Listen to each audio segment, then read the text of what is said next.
Alright, I've been waiting to make this video for some time. And to be fair, there's a lot of things I should preface this video with, so forgive me if we're going to just talk for a little bit here. First of all, when it comes to dead games, I'll be honest with you, it's kind of just like a topic. There's no like set hard rule for being a dead game.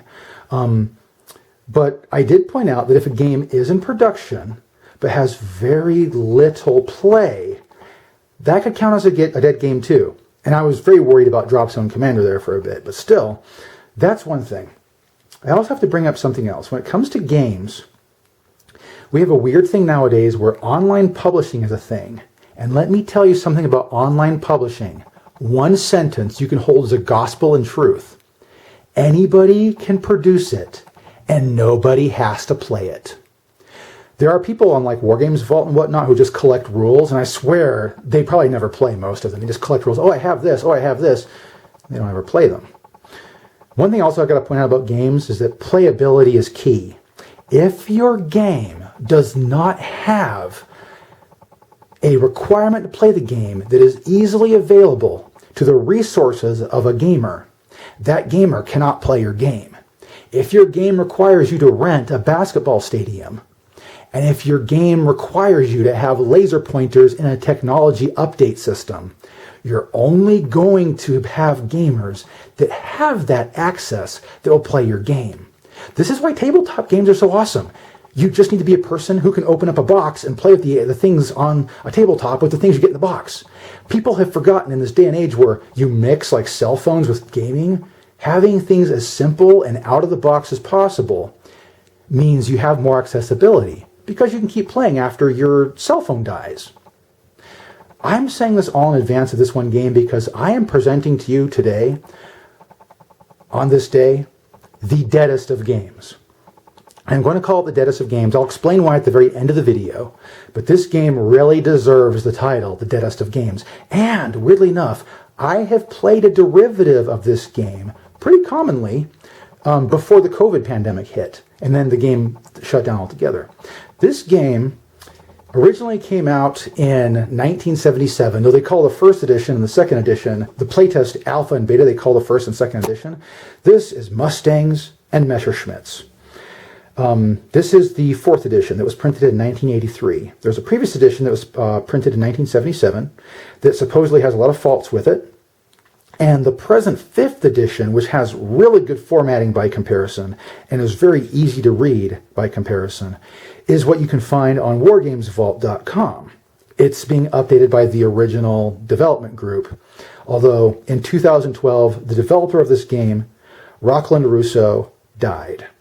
And so, as of 2012, this game has been in the hands of original developers, but the original creator has actually passed away. That's one thing I got to point out about this game also, is that a lot of the original developers and co-creators of this game have health problems. So the clock is against this game in a lot of ways. Mustangs and Messerschmitts is a very interesting game. It has a very odd convention that a lot of games don't do, where it counts its alpha and beta playtest in 75, or was it 74 and 75? I think it's both due, 74 and 75. The alpha playtest is counted as first edition. 76 and early 77 counts as second edition, even though it's the beta playtest of the rules. And the third edition is actually, by a lot of games' modern standards, it's the first edition. But I'm going to allow Mustangs and Messerschmitts its ability to be unique. Okay, so this is the fourth, even though it's the second edition of the game. So be it. This is also a pretty ratty copy. I mean, this is, of all the copies of games in my collection, this is by far the worst. It's even got damage on the front cover. You can see through the front cover. So, yeah, Mustangs and Messerschmitts is a very interesting game. It is mostly a war game. It is mostly a flight simulator. A lot of modern games would never try to fit the niche that Mustang and Messerschmitts does. And I know that because I am a sucker for air combat games, which is why I played Triplane Canvas Falcons earlier this year, because, it's an air combat game and I wanted to jump into it. Didn't get to play Mustangs and Messerschmitts, even though Mustangs and Messerschmitts is the flagship of this series. I hate to say it, some other games get played more often. So looking at this, quite honestly, Yeah, the original cost of the game was $15. The most expensive item was the movement stand kit. The stand cost $25 in $1983.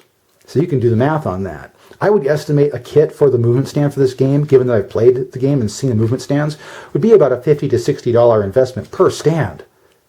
Ouch. Find a way to put 3 of those in a pack and maybe you could sell them.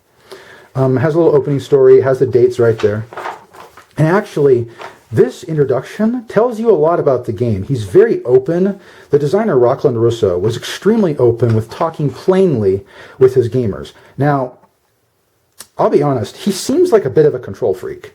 But the way he's talking about it and the way he's playing it out, it shows you the reasoning behind his design and why he's insisting. He does insist in this edition right here. He insists the 3rd edition is dead. We've got to play 4th edition from now on because there was literal problems between us and the publisher. That means we actually lost pages when the game was produced. So this one actually contains those lost pages. Funny, most games don't have that problem, but this game did.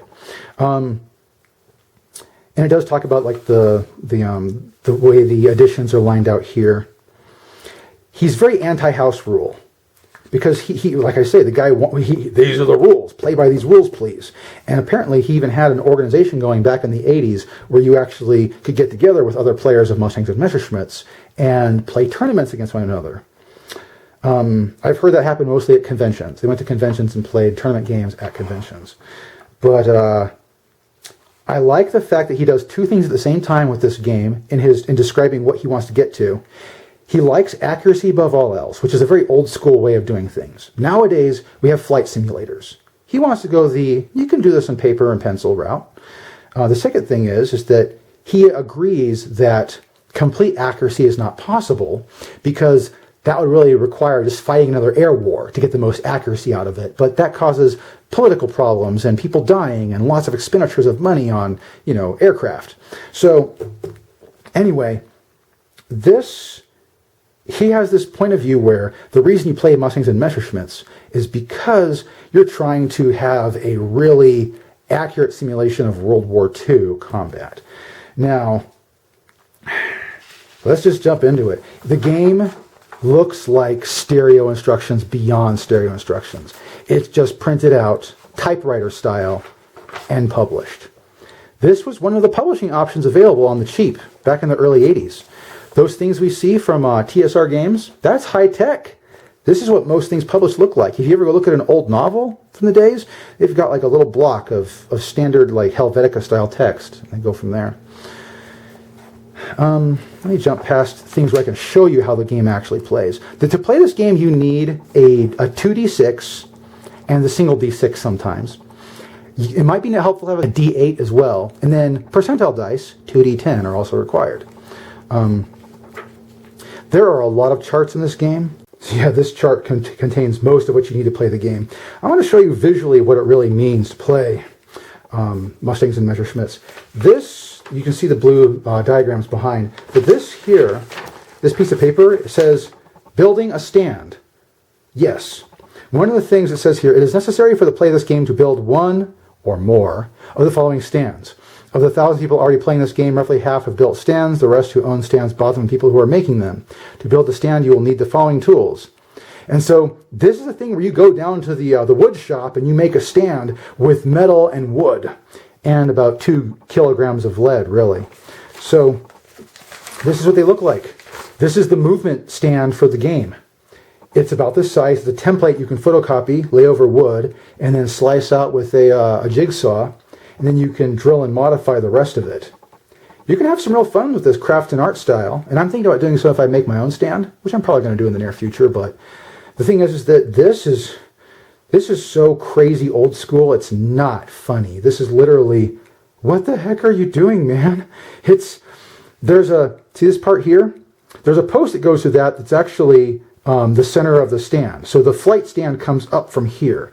But this is the rear tail wheel, and the real tail wheel has to be this kind of gimbal caster where the top is part of the core that goes through. So the top twists with the bottom so that you can turn the top, which angles through some kind of rod, to these settings here. And so this rear caster will only wiggle so much. So to turn this game, you literally set the limits on your caster to turn, and then you fly the aircraft by actually pushing the cart around. And you see that quite unmistakably in these drawings.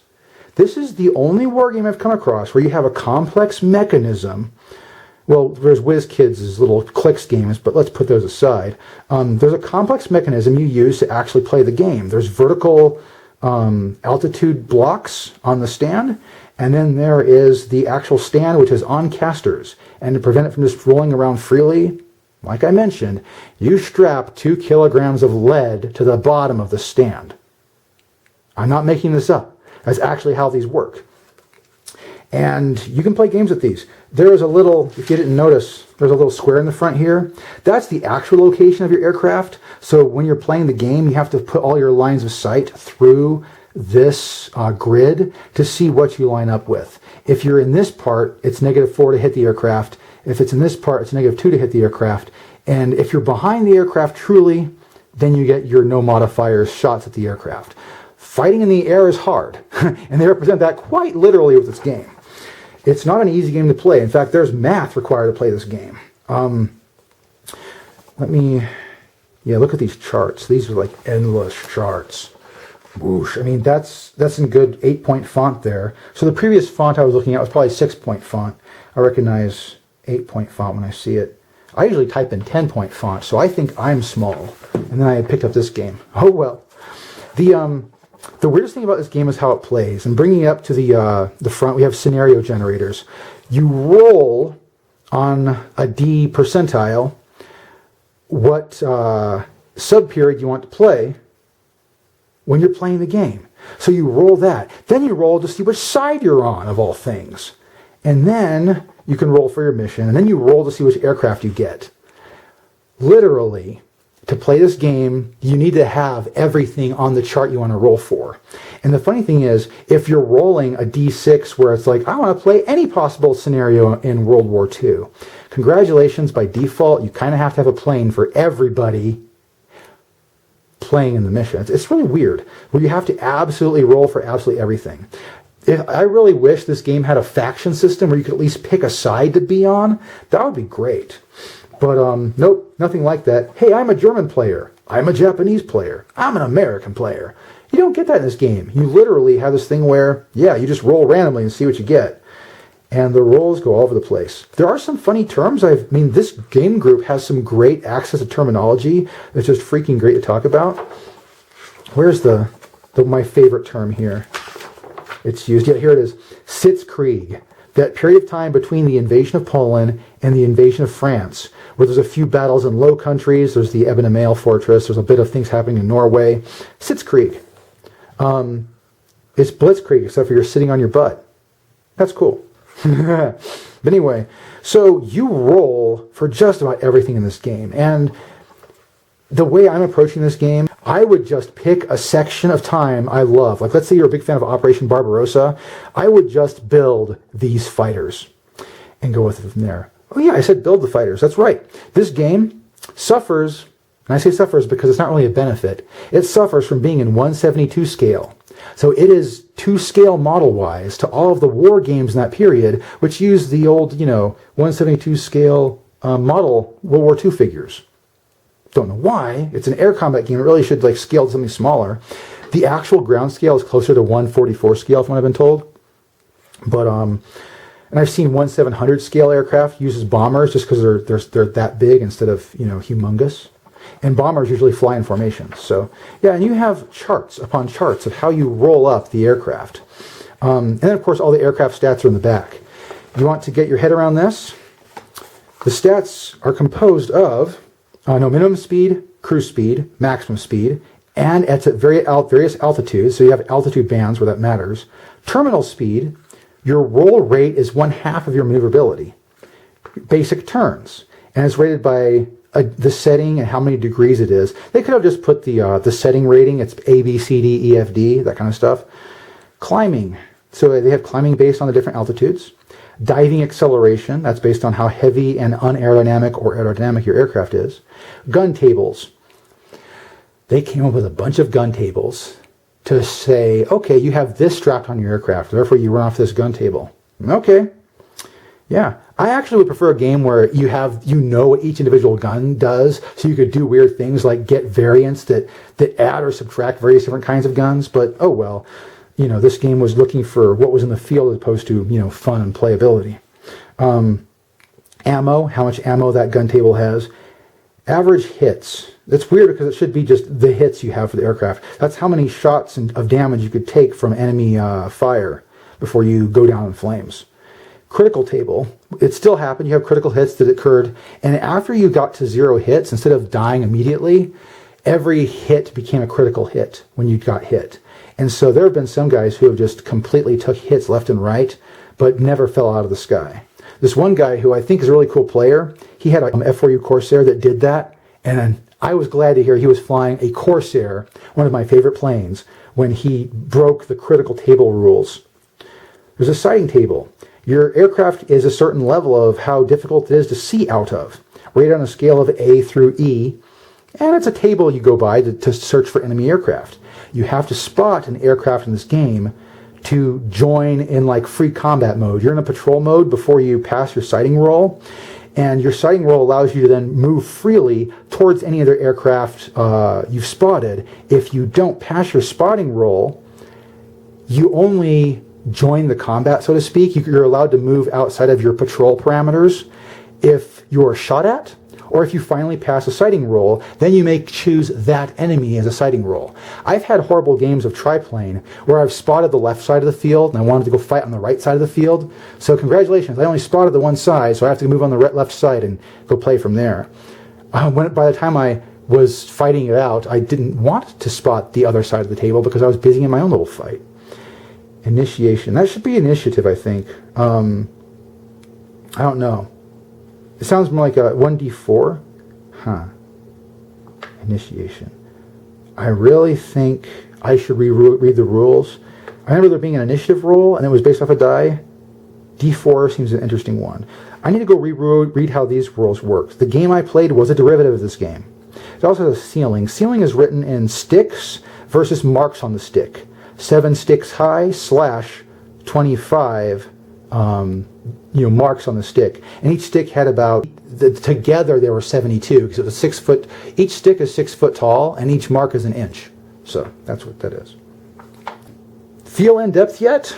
I thought so. In fact, it took me a while to learn this game. I played a few games as a moron before I actually got to get flying at it. And the game I played wasn't Mustangs and Messerschmitts. No, it wasn't. Here's the back of the book. Supposedly they had a Mustangs and Messerschmitts Association. When I searched on the web to research this topic, I didn't find any clues that the Mustang and Messerschmitts Association was even still around. So this was probably an old thing from the 80s or 90s. But yeah, this actually was not the game I played. I played a game called Triplane or Canvas Falcons, and this is the character sheet / profile sheet for your aircraft.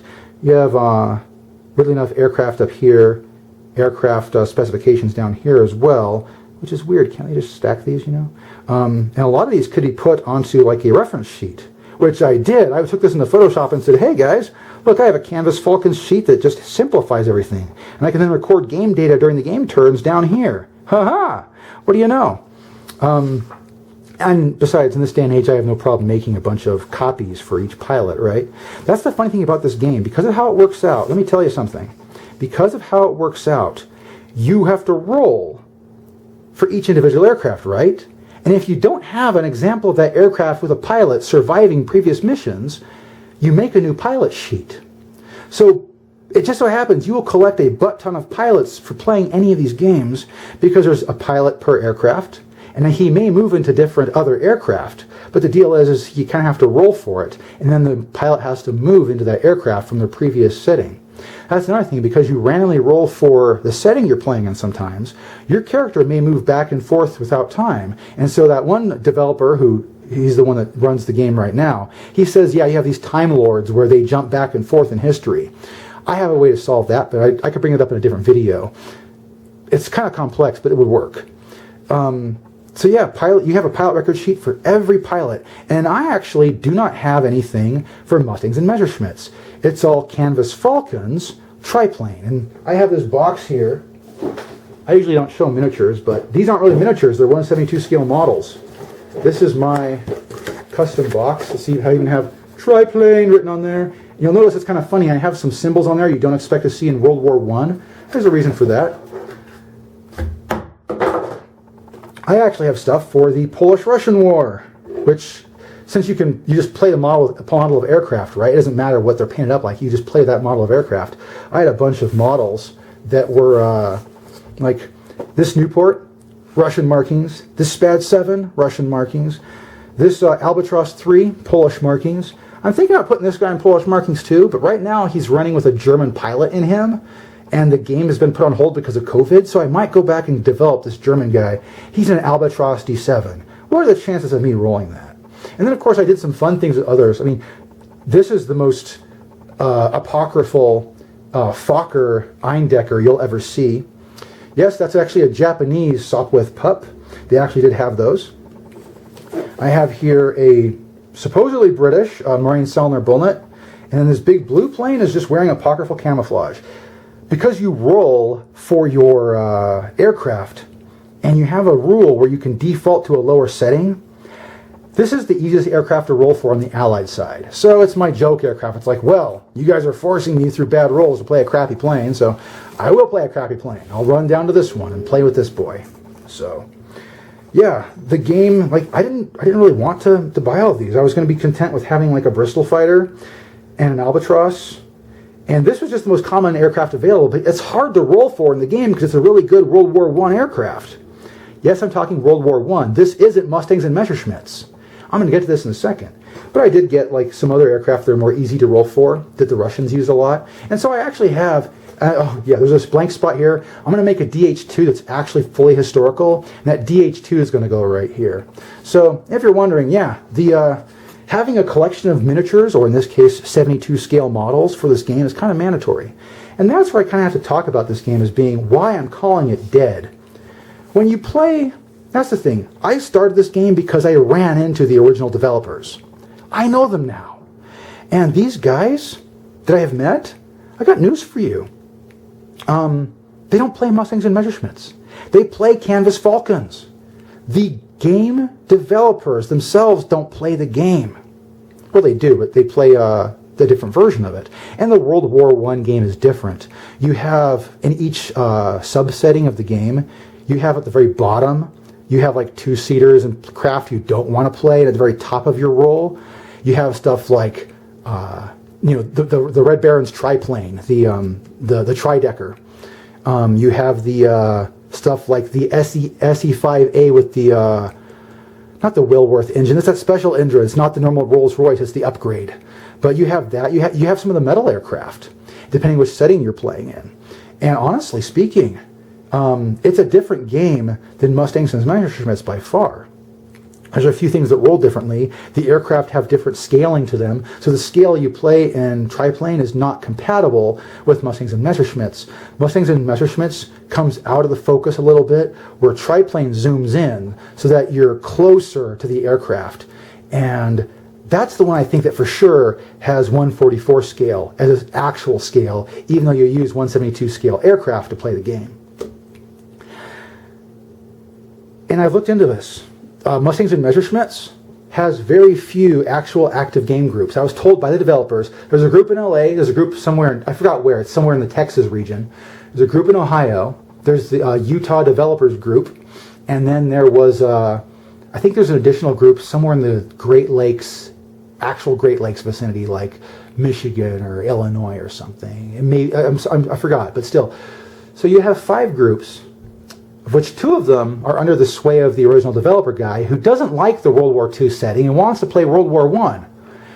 And then there's a guy on YouTube who dropped his information about the setting guys in Ohio. They don't play it often, or at least they don't invite him to play, which he seems like a really nice guy too, so I wouldn't know why they'd want to not invite him. But in any case, so that leaves there 2 game groups out of the 5 I was told they're still existing. They're still possibly playing Mustangs and Messerschmitts. And in a day and age where even an old guy can have a smartphone that can take video or at least pictures, I see no online records of this. The one guy the one developer who I haven't met yet, but he's on the remote like email and chat all the time. That guy took the last photographs that I know of that are placed on the internet of an actual game in play. And that was like during the early 2000s when Rocky was still alive. So honestly speaking, the game isn't even being played by the development team. They're playing the World War I version of it. That tells you something. The game is quite honestly, new players will have a difficulty picking it up because they have to make the stands in a workshop. And they have to buy and assemble a collection of 1/72 scale models. Which, by the way, I'm slowly doing that for Mustangs and Messerschmitts. I just have other projects that aren't dead that it makes more sense for me to invest my time and effort into. So you're not going to find a lot of new players jumping into this game. Now, the original guys do finally have all the original information from Rockland Russo gathered in one place, and they can go ahead with developing the 6th edition of the game, which will probably be released print-on-demand kind of style through Wargames Vault or some other print-on-demand service. I really, really, really hope that in the future they decide to scale down the game, because the game has 4 inches as each movement point. Why not make it 1 inch? So instead of playing on a 24 by 16 foot size room that you have to rent and play on the entire floor of open space, you can put on a normal 6x4 gaming table. Why not? Even make it usable on a 6x8 or a 6x10, and you get people to play it more often. The game does need to scale down. I really think they need to come up with a way to play this with, you could use the heavier stands and have like plastic 1/300 scale, or one micro armor scale aircraft. That could be done, but the game was designed and built by people who had the game conventions of wargaming back in the 50s and 60s and brought it into a game that was in play in the 80s and 90s. And so this game just has a bunch of conventions and ideals around how you're supposed to play the game that modern gamers in the year 2020 and on will have extreme difficulty trying to pick up. I mean, nowadays you might get people who are more likely to pool all the resources to rent a room, but do they have the desire to go out and do woodcraft to make each base? Which will probably cost them, without having to buy it from someone else, it'll probably cost them $25 to make just in raw parts. I have looked into making a stand. You have to go to Home Depot or whatnot and actually buy warehouse parts, actual metal and wood and have cutting tools available to make these stands. So it's not one of those things where it's going to be easy to come back in its original form.